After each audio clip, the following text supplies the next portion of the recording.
गुरुमुख शिष्य। गुरुमुख शिष्य। जब शिष्य अपना शिष्यत्व त्याग दे, कुछ ना रहे, तो वहां कौन रहेगा? गुरु ही तो सब कुछ होता है, इसलिए उसे गुरुमुख कहते हैं। ज्ञान ऐसे ही आता है, इसका तरीका यही है, बस शिष्य अपने को मिटा दे, गुरु ही रह जाए। देखने मात्र को शिष्य का शरीर होता है, वास्तव में दो नहीं होते, एक ही होता है। इसलिए गुरु या गुरु माता या उनके शिष्य कहीं अलग नहीं है, एक ही आत्मा है। हमेशा उनका सत्कार जीवन पर्यंत करते रहो,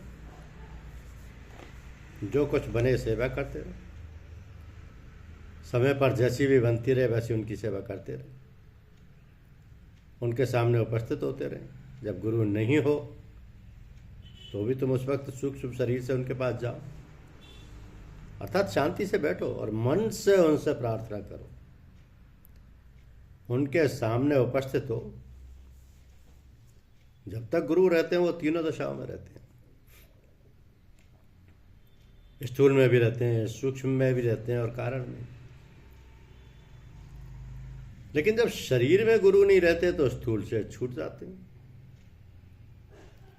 परंतु सूक्ष्म और कारण शरीर में वो अवश्य रहते हैं। इसलिए जो सूक्ष्म शरीर अर्थात मन से अपनी गुरु की याद करते हैं, उनमें वो ज्ञान उसी क्षण आता है। हजरत मोहम्मद साहब ने जब शरीर छोड़ा तो लोगों को बड़ा ही दुख हुआ, लाखों लोग शोक करने लगे।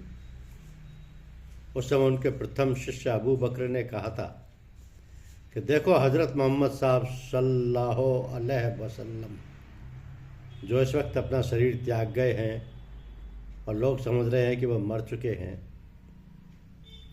लेकिन जिन लोगों ने उनसे ज्ञान सीखा वो निश्चय समझें कि वे जीवित हैं।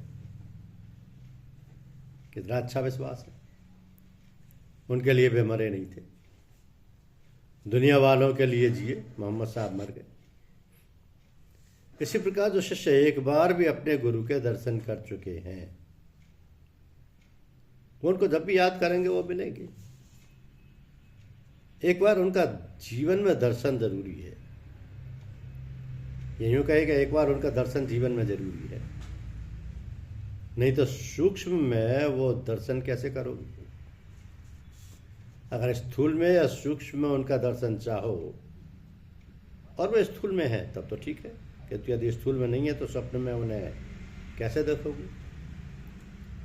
जिस गुरु का दर्शन नहीं किया है उसको तुम स्वप्न में भी नहीं देख सकते। इसलिए जैसे वे स्वप्न में दिखाई देते हैं इसी तरह सूक्ष्म शरीर में भी दिखाई देते हैं, स्थूल उनका दिखाई नहीं देता। शिष्य के लिए वो स्थूल रूप में ही मालूम पड़ते हैं।